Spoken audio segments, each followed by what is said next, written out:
Hello student, हम लोग BSc first semester chemistry cover कर रहे थे। बीएससी फर्स्ट सेमेस्टर केमिस्ट्री में हम लोगों ने एक यूनिट कवर कर लिया है। आज हम लोग सेकंड यूनिट स्टार्ट करेंगे। सेकंड यूनिट में हम लोग simple bonding theories of molecule को कवर करेंगे। सेकंड यूनिट कौन सी है बोलो जरा? Simple bonding theories of molecule cover करेंगे। Simple bonding theories of molecule में सबसे पहला टॉपिक है shape of orbitals.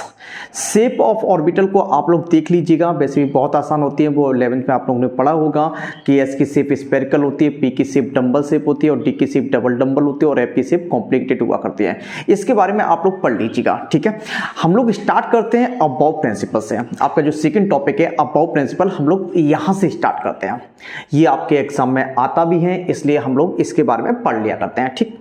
Above principal क्या है? तो सबसे पहले ये समझ लीजिएगा, जो अबाव वर्ड है वो किसी साइंटिस्ट का नेम नहीं है ना। अबाव वर्ड एक जर्मन लैंग्वेज का वर्ड है, जिसका मतलब होता है किसी भी चीज का फॉर्मेशन करना, किसी भी चीज का बनाना, है ना। क्या होता है, लिख भी दिया है। अबाव क्या है? एक जर्मन लैंग्वेज का वर्ड है। इसका मीनिंग क्या होती है? बिल्डिंग अप, किसी भी चीज को बनाना। तो आपको पता होगा अबाव प्रिंसिपल की हेल्प से हम लोग इलेक्ट्रॉनिक कॉन्फ़िगरेशन बनाए करते हैं। आप लोगों ने 11th में 12th में इलेक्ट्रॉनिक कॉन्फ़िगरेशन बहुत सारे किए होंगे और बीएससी में भी आप लोग इलेक्ट्रॉनिक कॉन्फ़िगरेशन क्या करते हैं। और जब तक केमिस्ट्री पढ़ेंगे तब तक इलेक्ट्रॉनिक कॉन्फ़िगरेशन करते रहेंगे। वो किसकी हेल्प से हुआ करता है? अबाव प्रिंसिपल की हेल्प से हुआ करता है। अबाव प्रिंसिपल होता क्या है, मैंने सामने लिख दिया है। पहले हम लिखा है उसे हम पढ़ दे रहे हैं, उसके बाद इस चीज को समझाएंगे, ठीक है। क्या लिखा हुआ है?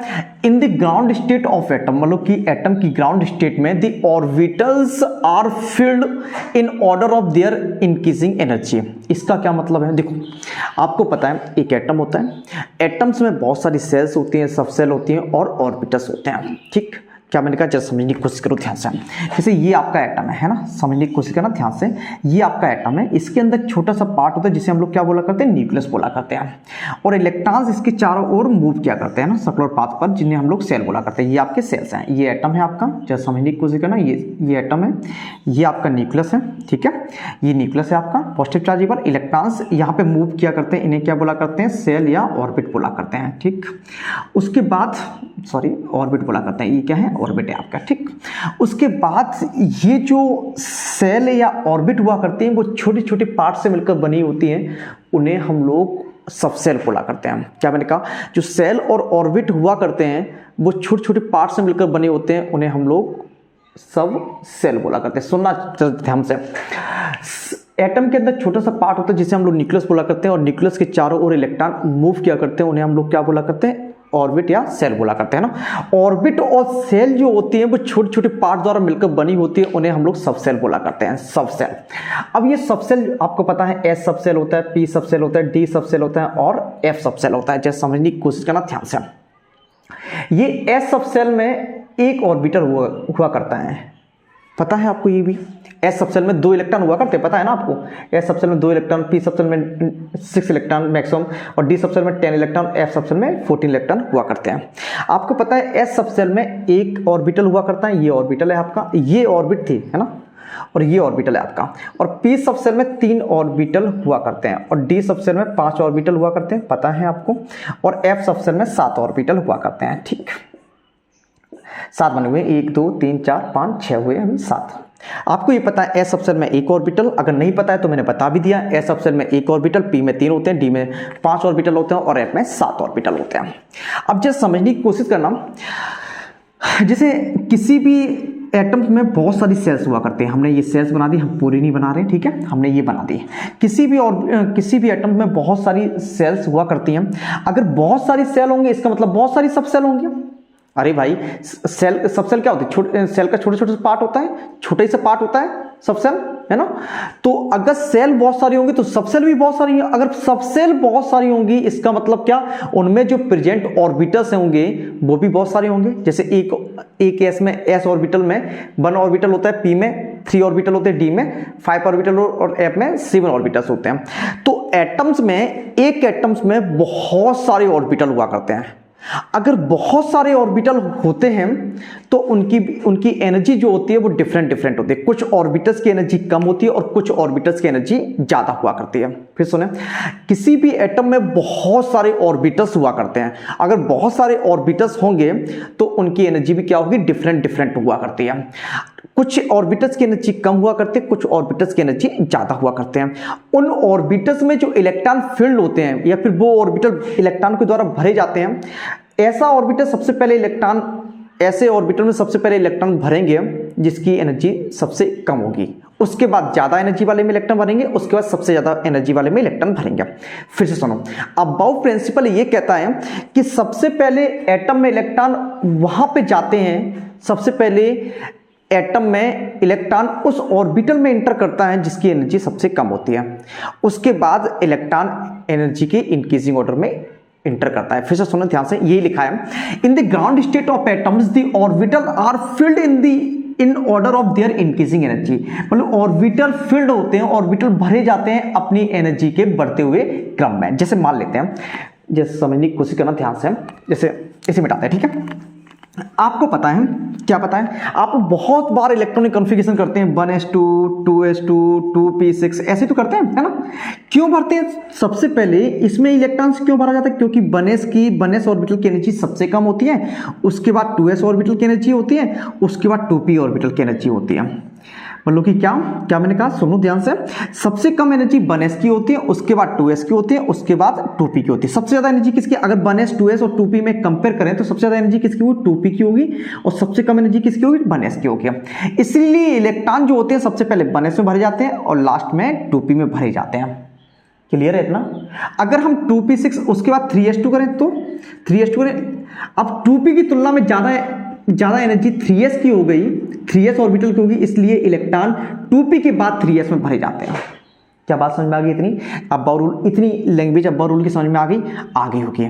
क्या कहा मैंने? फिर से सुना कि ऑर्बिटल्स जो भरे जाते हैं इलेक्ट्रॉन्स के द्वारा वो इंक्रीजिंग ऑर्डर में भरे जाते हैं। सबसे पहले इलेक्ट्रॉन उस ऑर्बिटल में एंटर करता है जिसकी एनर्जी सबसे कम होती है, उसके बाद इलेक्ट्रॉन एनर्जी के इंक्रीजिंग ऑर्डर में भरे जाते हैं। इतनी बात क्लियर होगी आपको? क्लियर। चलिए अब जरा समझने की कोशिश करना, जब समझते हैं कि किस ऑर्बिटल में, सुनना अच्छे से, किस ऑर्बिटल की एनर्जी कम होगी। हमें कैसे पता चलेगा? क्वेश्चन ये आता है सर, हमें कैसे पता चलेगा कि किस ऑर्बिटल की एनर्जी कम होगी और किस ऑर्बिटल की ज्यादा होगी?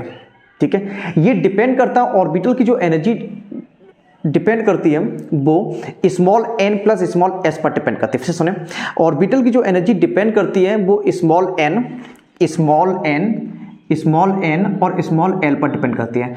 व्हाट इज स्मॉल n और स्मॉल l, है ना? क्या होती है स्मॉल n और स्मॉल l? स्मॉल n जो होती है प्रिंसिपल क्वांटम नंबर होती है, और l जो होती है वो एजीमुथल क्वांटम नंबर हुआ करते हैं। फिर सुने, स्मॉल n क्या, आपने क्वांटम नंबर क्लास 11 में पढ़ा होगा, है ना? नहीं पढ़ा है तो भी कोई दिक्कत नहीं, हम आपको यहाँ पे समझा देंगे, टेंशन नहीं लेना। स्मॉल n क्या होती है? प्रिंसिपल क्वांटम नंबर होती है। स्मॉल l क्या होती है? एजीमुथल क्वांटम नंबर हुआ करती है। स्मॉल n जो होती है प्रिंसिपल क्वांटम नंबर जो होती है वो सेल को रिप्रेजेंट करती है, और स्मॉल l जो होती है वो सब सेल को रिप्रेजेंट करती है। क्या मैंने कहा? फिर से सुने, स्मॉल n सेल को रिप्रेजेंट किया करती है और स्मॉल l जो होती है वो सब सेल को रिप्रेजेंट करती है। इसका क्या मतलब है? आप कहेंगे सर इसका क्या कहना चाह रहे हो आप, समझ में नहीं आया। जरा समझो क्या कहना चाह रहे हैं हम, जरा इस चीज को समझो। देखो जरा समझने की कोशिश करना ध्यान से। अगर आपसे कोई पूछ दे कि बताओ जरा, अगर कोई ऐसा कुछ लिखा है, ये वाला ऑर्बिटल लिखा है, इसके लिए principal quantum number small n की वैल्यू बताइए। Principal quantum number small n की वैल्यू बताइए। तो आप सिंपल सा कहेंगे सर प्रिंसिपल क्वांटम नंबर जो होती है वो सेल को रिप्रेजेंट करती है, और 2s में हमें पता है सर ये तो सेल होती है और ये सब सेल होती है। इसका मतलब n की वैल्यू 2 हो गई। अगर आपसे कोई पूछे कि 3D के लिए हमें स्मॉल n की वैल्यू चाहिए, तो आप तुरंत ही कहेंगे सर अगर 3D को हम देखते हैं तो तीसरी सेल है और d सब सेल है। तो कौन सी सेल है 3D में? बोलो कौन सी सेल है? तीसरी सेल है। और सब सेल कौन सी है? डी, है ना। अगर हम ऐसा कुछ पूछें आपसे, बताओ 4s में सेल बताइएगा, कौन सी सेल है? कौन सी सेल है? चौथी सेल है, मतलब प्रिंसिपल क्वांटम नंबर की वैल्यू कितनी आएगी? 4 आएगी। अगर हम आपसे ऐसा कुछ पूछे 4f में प्रिंसिपल क्वांटम नंबर बताइए तो कितना आ जाएगा? 4 ही आएगा। अगर हम ऐसा कुछ पूछे 5d में प्रिंसिपल क्वांटम नंबर बताइए तो कितना आएगा? 5 आएगा। इतनी बात क्लियर होगी ना, है ना। अब देखो जरा, जो एजीमुथल क्वांटम नंबर होती है स्मॉल एल की जो वैल्यू होती है सबसेल, मतलब स्मॉल एल किसे रिप्रेजेंट करता है, सबसेल को रिप्रेजेंट करता है ना। और प्रत्येक सबसेल के लिए स्मॉल एल की वैल्यू डेफिनेट हुआ करती है। कैसे, अगर हम यहाँ पे सबसेल लिखें, subshell s subshell, p subshell, d subshell, f subshell, g subshell, ठीक। स्मॉल एल की जो वैल्यू होती है एस सबसेल के लिए 0 होती है, पी के लिए 1 होती है, डी के लिए 2 होती है, एफ के लिए 3 होती है और जी के लिए 4 होती है। ये आप याद कर लीजिएगा। याद क्या यार, याद ही है पहले से आपको याद है ना। ये नहीं है याद, नहीं है तो देख लो, अभी देख लो, याद हो जाएगा। देखो कैसे, एल की वैल्यू सबसेल कौन सी होती है, S P D F G होती है, पता है ना। एस पी डी एफ ही यूज करते हैं हम लोग जनरली, है ना। तो एल की वैल्यू एस के लिए 0 होती है, देखो, पी के लिए 1 होती है, डी के लिए 2 होती है, एफ के लिए 3 होती है। याद कर लो ना, 0 1 2 3। एस के लिए एल की वैल्यू 0, पी के लिए 1, डी के लिए 2, एफ के लिए 3। बोलो, देखो जरा ध्यान से, आप इसे देखो, हम आपको देख रहे हैं, कैसे याद नहीं होता। हो गया याद? अरे हो गया होगा ना याद, ठीक हो गया होगा। एस के लिए एल की वैल्यू 0, पी के लिए 1, डी के लिए 2 और एफ के लिए 3। क्लियर है? चलो क्लियर है। अब देखो जरा, अब क्या, अब हम लोगों को कवर करना है कि बताओ जरा किस ऑर्बिटल की एनर्जी कम होती है और किस ऑर्बिटल की एनर्जी ज्यादा होती है। यही तो है अबव रूल, अबव प्रिंसिपल, यही तो है। मतलब हमें ऑर्बिटल की इंक्रीजिंग एनर्जी को पता करना है, ठीक। जैसे समझने की कोशिश करना ध्यान से। जैसे ऑर्बिटल की जो एनर्जी होती है वो डिपेंड करती है, हमने यहाँ पे एन एल की वैल्यू लिख दी थी, ठीक है, आप लोगों ने लिख ली होगी। हम लोग यूज करेंगे तो आप लोग ये मत सोचिएगा सर एल कहाँ से आ रहा है, अरे एल लो लिखते हैं, फिर से लिखते हैं, ठीक। आप खुश रहें, एस पी डी एफ, ठीक है। एल की वैल्यू एस के लिए 0, पी के लिए 1, डी के लिए 2 और एफ के लिए 3। चले देखो जरा, ऑर्बिटल्स की जो एनर्जी होती है वो small n plus small l rule से कंपेयर कर सकते हैं। ऑर्बिटल की एनर्जी को किससे कंपेयर कर सकते हैं, small n plus small l rule से कंपेयर कर सकते हैं। ये रूल जो होते हैं वो 2 होते हैं। कौन कौन से? पहला रूल क्या है, जो समझने की कोशिश करना, ये small n plus l rule कितने हैं, 2 है, ठीक है। बस पहला रूल समझ लीजिएगा। उस ऑर्बिटल की एनर्जी ज्यादा होती है, क्या मैंने कहा फिर सुना, उस ऑर्बिटल की एनर्जी ज्यादा हुआ करती है जिसके लिए स्मॉल एन प्लस एल की वैल्यू ज्यादा होती है, और उस ऑर्बिटल की एनर्जी कम हुआ करती है जिसके लिए स्मॉल एन प्लस एल की वैल्यू कम होती है। नहीं आया समझ में? नहीं आया? फिर सुना, उस ऑर्बिटल की एनर्जी ज्यादा हुआ करती है जिसके लिए स्मॉल एन प्लस एल की वैल्यू ज्यादा होती है, उस ऑर्बिटल की एनर्जी कम हुआ करती है जिसके लिए स्मॉल एन प्लस एल की वैल्यू कम होती है। चल समझने की कोशिश करना ध्यान से। जैसे अगर आपसे सिंपली कोई पूछ ले, बताओ जरा 1s की एनर्जी ज्यादा है या 2s की, पहले से पता है 1s की एनर्जी कम होती है, 2s की एनर्जी ज्यादा होती है, लेकिन हमें निकालना है एन प्लस एल के रूल की हेल्प से। तो बताओ जरा 1s के लिए एन की वैल्यू कितनी होगी, 1 होगी, और एल की वैल्यू एस के लिए 0 होती है, देखो वो वहां पे लिख दिया है। तो एन प्लस एल जो आएगा आपका वो 1 + 0 = 1 आएगा इसके लिए। यहाँ पे एन प्लस एल कितना आएगा बोलो, एन की वैल्यू कितनी है 2, एल की वैल्यू 0 है ना। तो एन प्लस एल की वैल्यू कितनी आएगी बोलो, 2 आएगी। अरे भाई देख लीजिएगा ना, एन की वैल्यू कितनी है 2, एस के लिए एल की वैल्यू कितनी है 0, तो एन प्लस एल की वैल्यू जो होगी वो 2 + 0 होगी बराबर 2 होगी। तो एन प्लस एल की वैल्यू जिस ऑर्बिटल के लिए ज्यादा होती है उस ऑर्बिटल की एनर्जी भी ज्यादा होती है। तो 1s और 2s में किस ऑर्बिटल की एनर्जी ज्यादा होती है, 2s की एनर्जी ज्यादा होती है। लेकिन इलेक्ट्रॉन सबसे पहले अगर मुझे फील्ड करना हो, तो लोएस्ट एनर्जी लोअर एनर्जी वाले ऑर्बिटल में इलेक्ट्रॉन को फिल करते हैं। तो अगर आपसे कोई पूछे 1s और 2s में कहां इलेक्ट्रॉन को फिल किया जाएगा, तो सिंपल सा कहेंगे सर 1s में करेंगे, क्योंकि 2s की एनर्जी तो 1s से ज्यादा है।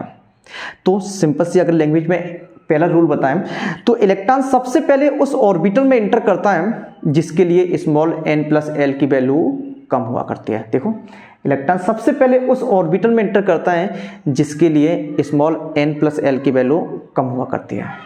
नहीं यही बात समझ में? फिर से सुनिए एक बात, इलेक्ट्रॉन सबसे पहले उस ऑर्बिटल में एंटर करता है जिसके लिए स्मॉल एन प्लस एल की वैल्यू कम हुआ करती है। जैसे और एग्जांपल दो सर, इतना अभी समझ में नहीं आया और समझाओ मुझे थोड़ा सा। देखो जरा कैसे, देखो अगर हम आपसे पूछें, ये रूल नंबर 1 पे चल रहा है क्या कह रहा है rule number 1, small n plus L की वैल्यू जिस ऑर्बिटल के लिए कम होगी इलेक्ट्रॉन सबसे पहले उसी में इंटर करेगा। ठीक, जरा समझने की कोशिश करना कैसे। अगर आपसे कोई पूछे बताओ जरा 3s में इलेक्ट्रॉन इंटर करेगा या फिर 3d में। ठीक, अब जरा समझने की कोशिश करना ध्यान से। अगर हम यहाँ पे स्मॉल n की वैल्यू 3 लें, स्मॉल n की वैल्यू 3 होगी, s की वैल्यू कितनी होगी, s के लिए 0 होगी। अगर हम n प्लस l की वैल्यू निकालें, बोलो जरा n प्लस l की वैल्यू निकालें तो 3 आएगी। अगर यहाँ पे हम लें स्मॉल n की वैल्यू 2 और सॉरी स्मॉल n की वैल्यू कितनी है 3 है और d की वैल्यू कितनी है 2, l के लिए डी के लिए एल की वैल्यू कितनी है 2। अगर हम स्मॉल n प्लस एल की वैल्यू निकालें तो कितना आ जाएगा 2 प्लस 3 इक्वल टू कितना आ जाएगा 5 आ जाएगा, है ना। तो एनर्जी वहां पे ज्यादा होती है जहां पर स्मॉल n प्लस एल की वैल्यू ज्यादा होती है। तो अगर आपसे कोई पूछे 3s और 3d में किस ऑर्बिटल की एनर्जी ज्यादा होगी, किसके ऑर्बिटल की एनर्जी ज्यादा होगी, तो आप सिंपल बोलेंगे सर n प्लस एल की वैल्यू 3d के लिए ज्यादा है इसलिए 3d ऑर्बिटल की एनर्जी ज्यादा होगी। अगर हम एनर्जी के पॉइंट ऑफ व्यू से बात करें, एनर्जी किसकी ज्यादा होगी, एनर्जी किसकी ज्यादा होगी, बोलो एनर्जी 3d की ज्यादा होगी 3s से, है ना। लेकिन अगर इलेक्ट्रॉन भरेंगे तो किस ऑर्बिटल में इलेक्ट्रॉन भरेंगे, 3s ऑर्बिटल में इलेक्ट्रॉन भरेंगे, क्योंकि 3s ऑर्बिटल की एनर्जी कम होती है और इलेक्ट्रॉन अबव प्रिंसिपल ने यह बताया था इलेक्ट्रॉन ऑर्बिटल्स में उनकी एनर्जी के इंक्रीजिंग ऑर्डर में भरे जाते हैं। तो 3s और 3d में किस ऑर्बिटल की एनर्जी कम होगी, 3s की ऑर्बिटल की एनर्जी कम होगी, इसलिए इलेक्ट्रॉन कहां भरे जाएंगे, सबसे पहले 3s में भरे जाएंगे। क्लियर हो गया इतना। चलो एक और समझते हैं, एक और एग्जांपल समझते हैं। देखो अगर आपसे कोई पूछे, मिटाते हैं हम इसे, ठीक है, समझ में आ गया होगा आपको। एक और एग्जांपल समझते हैं उसके बाद सेकंड रूल पे चलते हैं ना। देखो चलो, अगर आपसे कोई पूछे बताओ जरा 4s में और 3d में कौन पहले भरा जाएगा, किसके ऑर्बिटल पहले भरे जाएंगे, तो आप क्या करो सिंपली निकाल लो n प्लस एल। n की वैल्यू 4 होगी, बिल्कुल 4 होगी। l की वैल्यू s के लिए 0 होती, कितनी आई, अरे 5 लिख दिया मैंने, 4 है ना। ठीक, वैल्यू कितनी है 4। यहाँ पे देखो n की वैल्यू कितनी है 3, l की वैल्यू कितनी है 2, n प्लस l कितना है, बोलो बोलो बोलो बोलो, 3 प्लस 2 इक्वल टू कितना आ जाएगा 5 आएगा, है ना। तो जरा समझो ध्यान से, 4s और 3d में किसके लिए n प्लस l की वैल्यू किसके लिए ज्यादा है, 3d के लिए ज्यादा है। तो इलेक्ट्रॉन सबसे पहले उस ऑर्बिटल में इंटर करेंगे जिसकी एनर्जी कम होती है या फिर जिसके लिए n प्लस एल की वैल्यू कम होती है। तो n प्लस एल की वैल्यू 4s के लिए कम है, इसकी एनर्जी कम होगी, इसकी एनर्जी कम होगी 3d की तुलना में, इसलिए इलेक्ट्रॉन कहां भरे जाएंगे, सबसे पहले 4s में भरे जाएंगे, 3d में नहीं भरे जाएंगे। क्लियर हो गया। इलेक्ट्रॉन 4s और 3d में सबसे पहले कहां भरे जाते हैं, बोलो 4s में भरे जाते हैं, 3d में नहीं भरे जाते हैं। क्या बातें आपको समझ में आ गई, क्या बातें समझ में आ गई, पहला रूल आपको समझ में आ गया होगा। अब आपके माइंड में एक क्वेश्चन चल रहा होगा, सर ऐसा भी तो हो सकता है कुछ ऑर्बिटल्स के लिए n प्लस एल की वैल्यू सेम ही आ जाए। हाँ बिल्कुल हो सकता है, क्यों नहीं हो सकता। कुछ ऑर्बिटल्स ऐसे भी होते हैं जिनके लिए n प्लस एल की वैल्यू सेम आ जाते हैं। देखते हैं हम अपना अगला नियम, अगला रूल देखते हैं। पहला रूल समझ में आ गया। चलो अब हम लोग क्या करते हैं, दूसरा रूल समझते हैं, n प्लस एल का दूसरा रूल। जैसे कुछ ऑर्बिटल्स ऐसे भी होते हैं जिनके लिए, मेरी बात समझने की कोशिश करना ध्यान से, कुछ ऑर्बिटल्स ऐसे भी होते हैं जिनके लिए स्मॉल n प्लस एल की वैल्यू सेम आ जाती है, सेम आ जाती है। कैसे, जरा एग्जांपल बताओ सर। जैसे 2p हो और 3s हो, अगर हम बात करें इनके लिए स्मॉल n की वैल्यू 2 है, p और l की वैल्यू 1 है, स्मॉल n की वैल्यू 3 है, l की वैल्यू 0 है। ठीक, n प्लस एल की वैल्यू बारे में बात करें तो क्या होगा, 3 आएगा, 2 प्लस 1 इक्वल टू 3। यहाँ पर n प्लस एल रखें तो 3 प्लस 0 इक्वल टू 3 हो जाएगा। अगर हम इन दोनों ऑर्बिटल्स के लिए n प्लस एल की वैल्यू देखें तो बराबर आती है, बराबर आती है, बिल्कुल बराबर आती है। ठीक, तो इस केस में उस ऑर्बिटल की एनर्जी कम होती है। फिर से सुनो, इस केस में अगर स्मॉल n प्लस एल की वैल्यू बराबर आती है तो इस केस में उस ऑर्बिटल की एनर्जी कम होती है जहां पर प्रिंसिपल क्वांटम नंबर कम हुआ करती है। नहीं आई बात समझ में, फिर से सुने। यदि क्या हो, सबसे पहले हम लोगों को क्या निकालना है, स्मॉल n प्लस एल निकालना है। अगर दो ऑर्बिटल्स के लिए वो सेम आ जाती है तो इस केस में उस ऑर्बिटल की एनर्जी कम होती है जिसके लिए प्रिंसिपल क्वांटम नंबर की वैल्यू कम हुआ करती है। चलो देखो, 2p और 3s में n की वैल्यू 2 है, यहाँ पे n की वैल्यू 3 है। तो अगर आपसे कंपेयर करें 2p और 3s में इलेक्ट्रॉन सबसे पहले कहां पर आ जाएगा, तो आप लोग तुरंत ही कहेंगे सर सर 2p में इलेक्ट्रॉन भरा जाएगा 3s की तुलना में। क्यों? क्योंकि एनर्जी की अगर हम बात करें, एनर्जी के बारे में बात करें तो 3s की ज़्यादा होती है 2p की तुलना में। इलेक्ट्रॉन कहाँ भरा जाएगा? उस ऑर्बिटल में जहां पर एनर्जी कम होगी। एनर्जी कम कहाँ होगी? वो 2p में कम होगी। एनर्जी बताओ कम कहाँ होगी? 2p में कम होगी। क्या बात समझ में आ गई आपको? चलो एक और देखते हैं।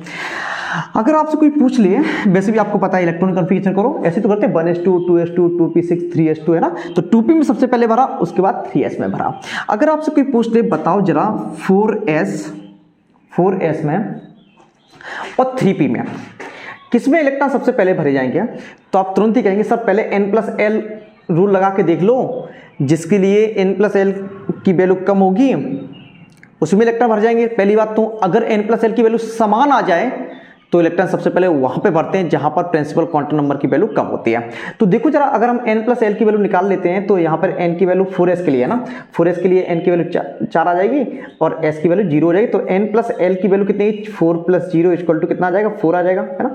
यहाँ पे n+l की वैल्यू बोलो 3 + p के लिए, अरे भाई p के लिए l की वैल्यू कितनी बनाएगी? तो 4 आ गया।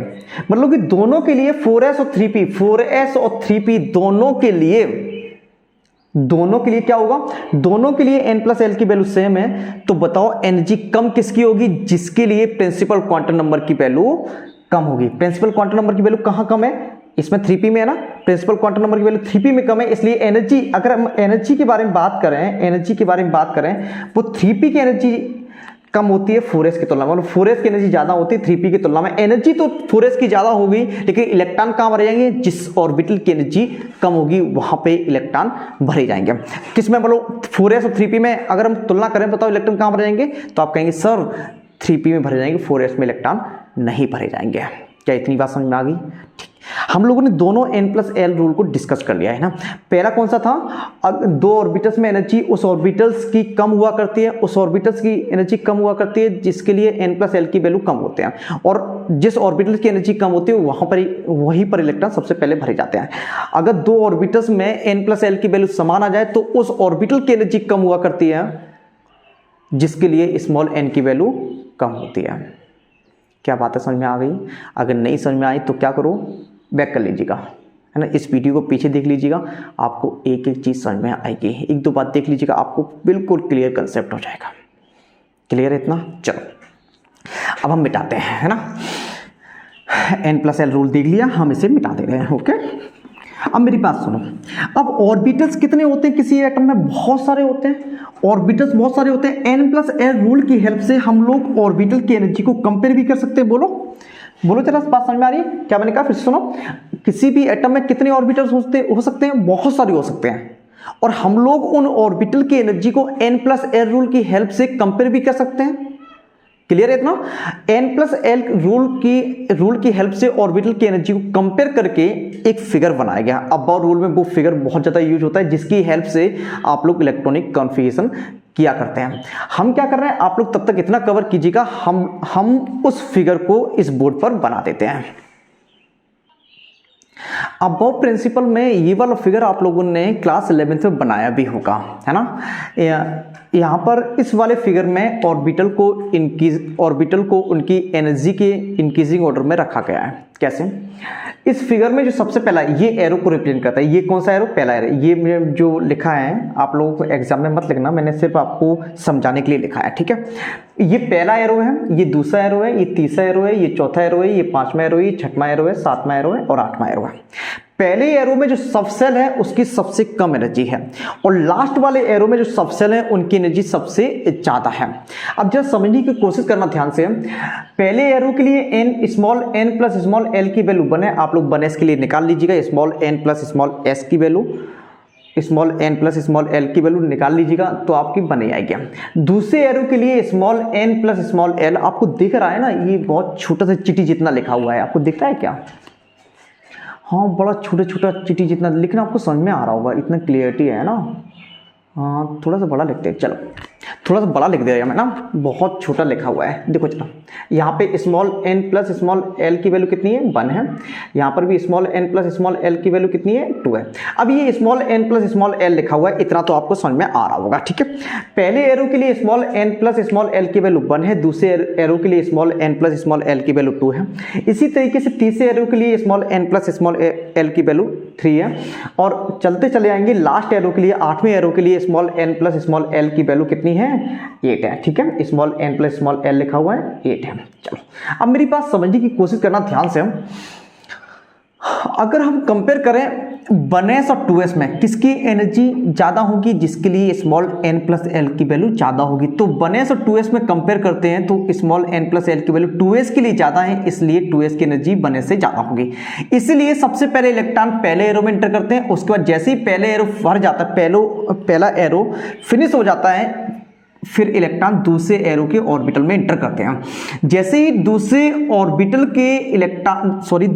एरो के ऑर्बिटल्स भर जाया करते हैं इलेक्ट्रॉन से, जैसे 2s भरेगा उसके बाद इलेक्ट्रॉन तीसरे एरो में 2p में एंटर करेगा और 3s में एंटर करेगा। क्लियर है इतना। अगर आपसे बोल दिया जाए कि अबाउट रूल को डिफाइन कीजिए, तो आप लोग क्या कीजिएगा, अबाउट रूल की डेफिनेशन लिखिएगा, ठीक है। डेफिनेशन के बाद अबाउट रूल में जो ऑर्बिटल्स होते हैं उसकी एनर्जी को कंपेयर कर सकते हैं हम लोग n प्लस एल रूल से। तो आप अबाउट रूल के नीचे n प्लस एल को भी रिप्रेजेंट कर दीजिएगा। उसके बाद इस एरो की हेल्प से ऑर्बिटल्स की एनर्जी को दिखा दीजिएगा, है ना। अब बताओ जरा, इस एरो की हेल्प से अगर हम ऑर्बिटल की एनर्जी को दिखाएं तो सबसे कम एनर्जी, अगर हम डिफरेंट ऑर्बिटल्स की एनर्जी का इंक्रीजिंग ऑर्डर लिखें तो बताओ सबसे कम एनर्जी क्या होगी, 1s की होगी। उसके बाद एनर्जी किस ऑर्बिटल्स की होगी, 2s की। उसके बाद 2p की। उसके बाद 3s की। उसके बाद क्या होगा, 3s के बाद किसकी एनर्जी होगी, 3p की। आप लोग n प्लस एल रूल की हेल्प से निकाल सकते हैं। उसके बाद 4s की। उसके बाद 4s के बाद 3d की। 3d के बाद आएगा 4p। उसके बाद 5s की, 5s, है ना। उसके बाद आप लोग 4d की एनर्जी लिख सकते हैं। उसके बाद 5p, उसके बाद 6s डॉट डॉट डॉट। इसी तरीके से आप डिफरेंट ऑर्बिटल की एनर्जी का इंक्रीजिंग ऑर्डर लिख सकते हैं, और इलेक्ट्रॉन्स भी इन ऑर्बिटल्स में इसी ऑर्डर में इंटर करेंगे ही करेंगे। क्लियर इतना। तो ये हो गया आपका अबाउट प्रिंसिपल। आप लोग क्या कीजिए, इसे बहुत अच्छे से तैयार कर लीजिएगा। अगर आपको इसकी थ्योरी नहीं मिलती है तो आप लोग अपने बुक से नोट्स बना लीजिएगा। अगर नहीं मिलती है फिर भी आप मुझे बताइएगा, है ना, मैं आपके लिए थ्योरी की व्यवस्था कर। तो ये था आपका अबाउट प्रिंसिपल। इस प्रिंसिपल की हेल्प से हम लोग इलेक्ट्रॉनिक कॉन्फ़िगरेशन करते हैं। अगर आप वैसे आपको इलेक्ट्रॉनिक कॉन्फ़िगरेशन 11th-12th में बहुत ज़्यादा सीखा होगा, है ना। अगर आपको इलेक्ट्रॉनिक कॉन्फ़िगरेशन नहीं आता है तो आप क्या कीजिएगा, मैंने एक वीडियो बना के डाल दिया है, इस पर वीडियो क्लास बना के डाल दी है, अपने चैनल पर देख लीजिएगा कि इलेक्ट्रॉनिक कॉन्फ़िगरेशन की जो वीडियो है आप लोग, अगर आपको नहीं मिलती है तो आप मुझे SMS करेंगे या फिर कमेंट कर देंगे तो मैं आपको बता दूंगा वो वीडियो कहाँ पड़ी हुई है, ठीक है। तो इलेक्ट्रॉनिक कॉन्फ़िगरेशन सीख लीजिएगा। इस लेक्चर के बाद नेक्स्ट लेक्चर हम लोग स्टार्ट करेंगे बॉन्ड पैरामीटर्स या फिर BPT, बैलेंस बॉन्ड थ्योरी को कवर करेंगे, या फिर बॉन्ड पैरामीटर। बॉन्ड पैरामीटर में क्या आएगा, बॉन्ड लेंथ आएगा, बॉन्ड एनर्जी आएगा, उसे हम लोग कवर करेंगे, ठीक है। तो आपको ये वाला क्लास अच्छे से समझ में आया होगा। अगर आपको कहीं भी कोई दिक्कत आ रही है तो आप लोग प्लीज़ फिर से देख लीजिएगा, आपको एक चीज़ समझ में आएगी ही आएगी। मिलते हैं नेक्स्ट लेक्चर में, तब तक के लिए आप लोग बहुत ज़्यादा पढ़िएगा और हैप्पी रहिएगा। मिलते हैं नेक्स्ट लेक्चर में।